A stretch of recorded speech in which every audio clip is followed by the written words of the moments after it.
반갑습니다. 우리 앞에 분과 뒤에 분과 함께 인사하도록 하겠습니다. 만나서 반갑습니다. 예. 변신을 하고 오신 분도 계시네. 저기 맨 뒤에. 잘 지내셨어요? 예. 오늘도 뭘 바르고 오셨네요? 좋습니다. 하나님께서 여러분을 사랑하시고 또 우리 교회를 통해서 많은 역사를 하실 줄로 믿습니다. 예, 오늘 말씀들을 통해서 주님을 주님 되게 하는 그런 신앙의 결단을 나누는 귀한 시간 다 되길 바라요. 제 목소리 잘 들리셔요? 네, 들리시면 좋습니다. 몇 년 전에 이제 소말리아 해적들에 납치되었던 한국 어선을 구하다가 총상을 맞고 한국에 와서 치료를 받은 사건이 있었죠. 그리고 얼마 전에 북한 초소를 넘어서 귀순했던 북한 병사를 그 총상을 치료해서 또 한국 사회에 큰 반향을 일으켰던 의사분이 한 분 계십니다. 바로 누구죠? 이국종 의사 선생님이십니다. 그 이국종 선생이 이제 그 외상 치료센터에 한국에는 불모지나 다름없는, 왜냐하면 그곳에서는 주로 외국인 노동자나 또 건설직, 일용직 노동자들이 주로 왕래를 하기 때문에 사실 정부의 지원도 그렇고 일이 힘든 것에 비해서 또 인정도 적게 받는 그런 아주 열악한 장소라고 그래요. 근데 이분이 처음 의사가 됐던 이야기를 좀 하려고 합니다. 이분의 아버지가 6.25 참전용사라고 그래요. 근데 그때 장애를 입게 되었습니다. 그래서 이제 보통 이제 보훈가족이라고 해가지고 보훈증을 나눠주잖아요. 그 혜택이 있어요. 지금도 그렇습니다. 지금도 뭐 기차를 탈 때 그걸 내면 뭐 반값을 해준다든지 어떤 건 무료가 되고요. 또 적절히 복지 물품이 나오기도 합니다. 근데 이 이국종 선생이 어릴 때에 중학교 때 축농증을 심하게 앓았대요. 그래서 이제 처음으로 조금 큰 병원을 병원을 혼자 가게 된 것입니다.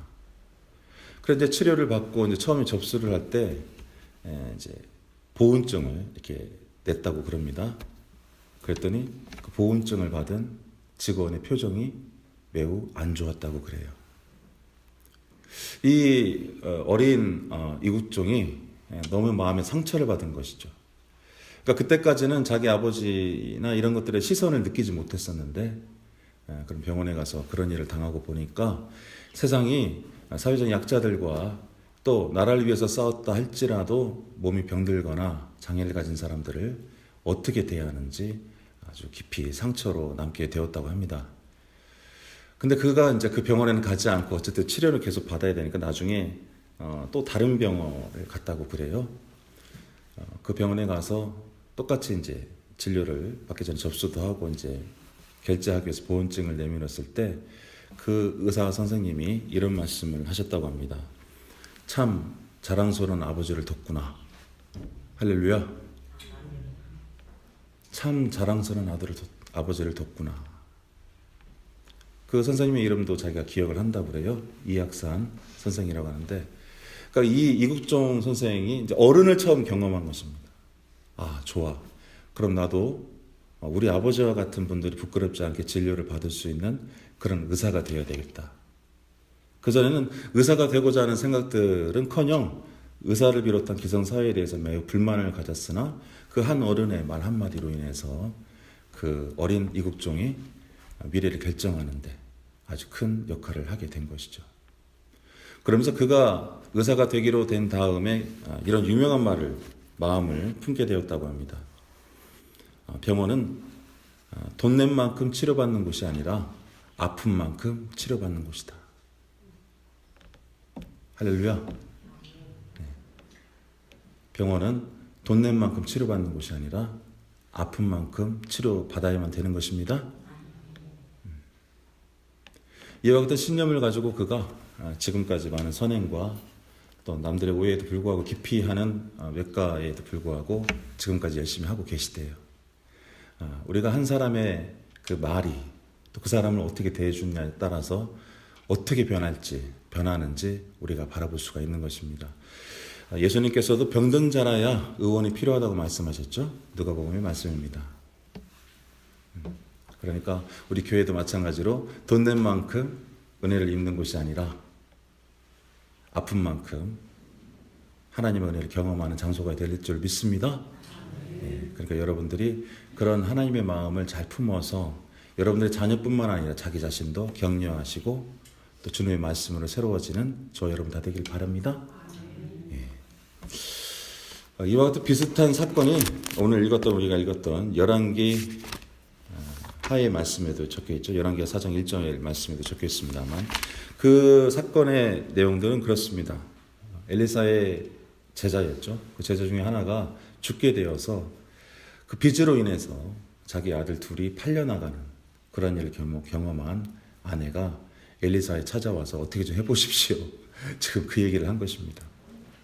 그래서 엘리사는 방문을 닫아놓고 온 마을에는 그래서 아무튼 빈 그릇은 다 가지고 와서 한번 준비하고 있어라. 그리고 나서 그 위에서 기름을 쫙 부어주니까 어떻게 됐어요? 그릇마다 기름이 가득 차게 되었죠. 그리고 그것을 팔아서 또 나머지로 아들 둘을 구해오는 내용이 기록되어 있습니다. 우리가 서로가 서로를 하나님의 사람으로 인정한다는 것은 어떻게 보면 이와 같이 그 아내가 엘리사를 대하는 태도와도 연관이 있을 것 같아요. 그 과부가 된 여인이 엘리사에게 찾아가서 하나님의 긍휼을 요구했을 때에 그야말로 자신의 주인을 주인답게 되었을 때에 그 엘리사가 그에게 어떻게 역사했죠? 하나님의 무한한 사랑을 베푸신 줄로 믿습니다. 이와 같은 똑같은 전례로 오늘 읽었던 우리 복음서의 말씀에 연회장의 포도주 기적 이 역시도 그렇게 이해할 수가 있는 겁니다. 어느 혼인잔치에 가서 연회장에 가서 예수님께서 또 그 가족들과 함께 이제 식사를 하셨던 모양이에요. 유대인들이 일주일 동안 어쨌든 잔치를 하니까 일주일이 넘게 이제 혼인잔치를 하기 때문에 매일매일 아무튼 마을 사람들이 모여서 먹고 마시고 즐겁게 이야기하고 신랑 덕담해주고 신부 덕담해주고 그런 시간을 가졌을 것입니다. 아니나 다를까 이제 그 술이 똑 떨어지게 된 것이죠. 그때 당시에 여인들은 아무튼 그런 잔치가 있으면 가서 일을 도와주고 또 먹을 것을 또 챙겨갖고 나올 수 있는 그런 과정들이 있었기 때문에 아마도 어머니 마리아도 그곳에 가서 일을 도와줬던 모양입니다. 근데 그곳에서 포도주가 다 떨어지자 자기 아들에게 말을 하죠. 이제 네 때가 됐으니까 때는 되지 않았지만 어쨌든 잘 모르겠지만 네가 좀 어떻게 좀 해봐라. 그러자 예수님께서 어떻게 말씀하셨죠? 아직 내 때가 아닙니다. 이렇게 말씀하셨어요. 왜 내 때가 아니었다고 말씀했을까요? 지금 그 연회장에 모여있는 사람이 예수가 그리스도인 사실을 믿었나요? 아니죠. 아무런 마음의 준비가 되어 있지 않습니다.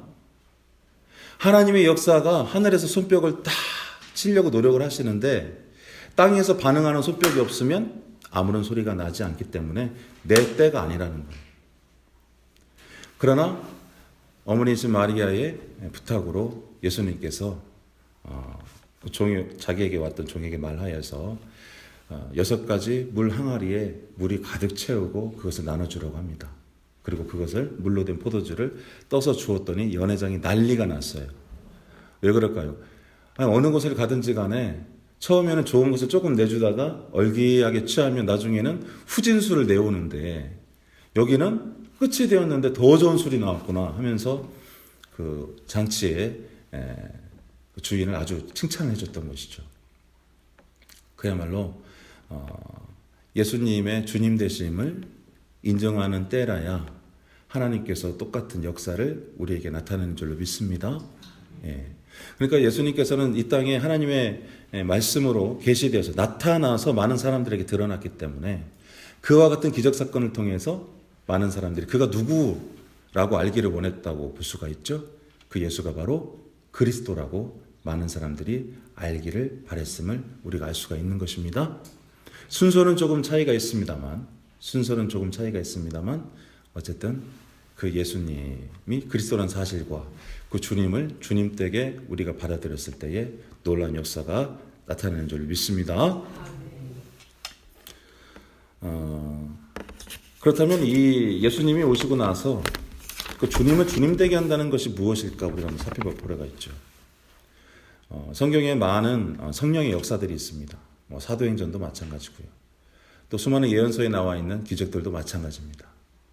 또 성경 어디를 들여다봐도 하나님의 영감으로 기록된 이 말씀들 가운데는 무수히 많은 기적들이 나타나는 줄로 알고 있습니다.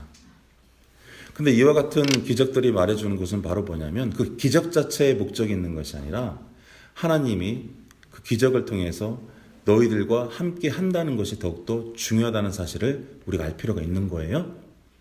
여러분, 복의 근원이 누구시죠? 복의 근원은 하나님이십니다.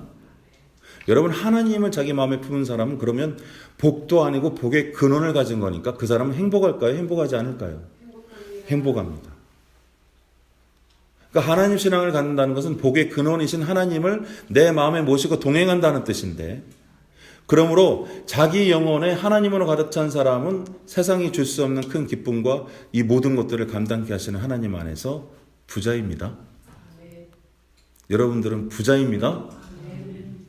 남미경 지사님, 부자세요? 오늘 그냥 어떻게 저 사모님처럼 하고 오셨네? 예? 식당을 맡으시더니 벌써 스케일이 달라지셨어요. 예. 다음부터 남 사장님이라고. 하나님이 함께하는 것만으로도 사실은 여러분들은 이미 부자십니다. 엘리사에게 간청했던 그 과부, 하나님이 함께하니까 부자가 됐죠.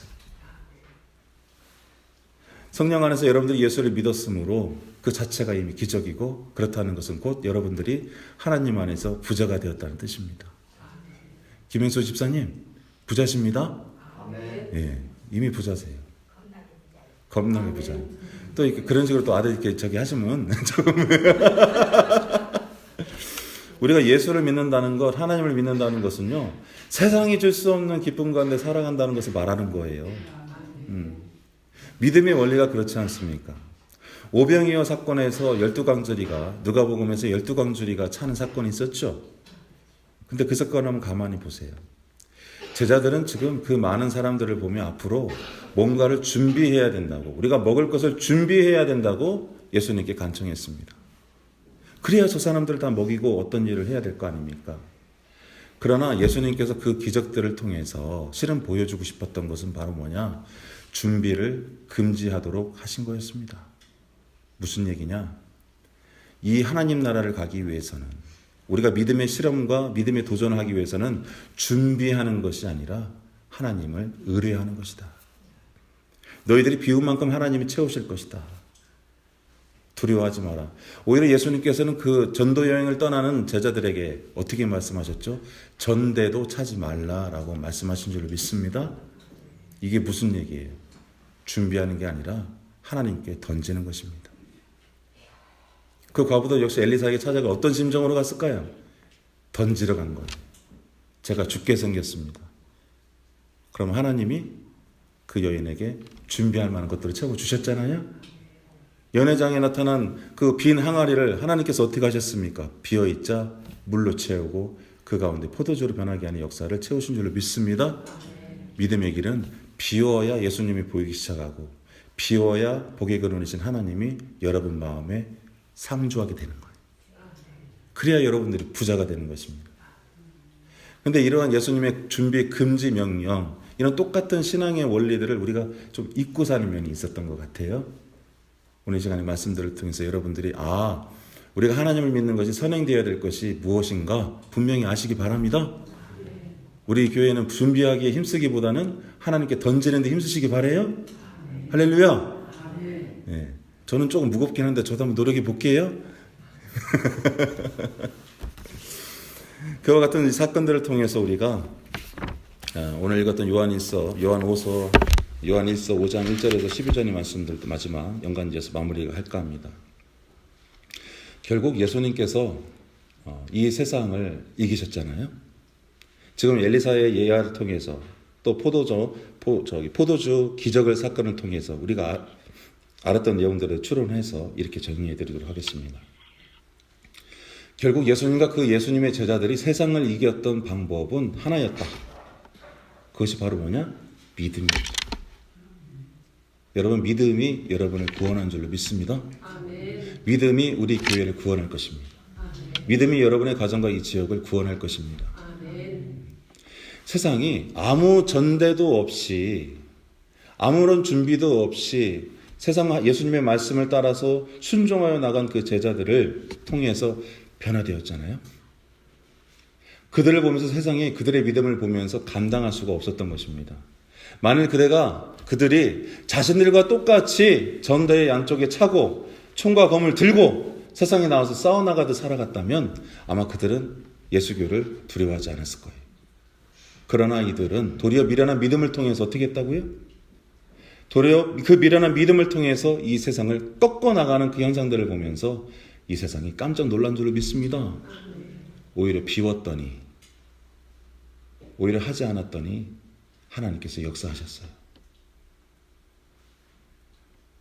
하나님께 간청하였더니 여러분들의 빈 그릇에 하나님의 성령의 기름을 채워주신 줄로 믿습니다. 그것이 물질이 되었던, 건강이 되었던, 무엇이 되었던, 어쨌든 그것이 목적이 아니라 먼저는 예수님 안에서 자신의 욕심을, 자신의 믿음을, 자신의 마음을 내려놓으시길 바라요. 그래야 채워지잖아요. 비운 만큼 우리가 채워서 살아갈 수가 있잖아요. 결국 예수님께서 물과 피와 그런 심판의 사건들을 통해서 우리에게 보여주려고 했던 것은 바로 무엇입니까? 너희의 힘으로도 말고 너희의 능력으로도 말고 오직 하나님의 능력으로 살아라. 한번 따라해 보실까요? 나는 하나님의 능력으로 살겠습니다. 우리 저기 김정순, 박두순 성도님 안 하셨어? 아, 마음속으로 크게 하셨구나. 여러분, 하나님의 능력으로 살기로 결단한 여러분들에게 성령께서 언제나 마르지 않게 은혜를 부어줄 줄 믿습니다. 네. 그 원리가 회복되는 교회들이 많아지길 원해요. 우리는 이미 부자입니다. 우리는 이미 부자이고 실제로 여러분들이 그런 넉넉한 마음으로 있을 때에 건강이나 물질이나 축복도 따라올 줄로 믿습니다. 예. 제가 언제가 말씀드리잖아요. 물질은 쫓는 것이 아니라 기다리면 오는 것이라고. 집사님 부자 되셔요? 예. 아멘 소리가 어떻게 다른 분보다 작으네? 별 의지가 없으시네? 집사님 부자 되셔요? 예. 이럴 때는 목숨을 걸고 아멘 그렇게 하는 거예요. 그래야 간신히 어떻게 될까 말까 했는데 큰일 났네.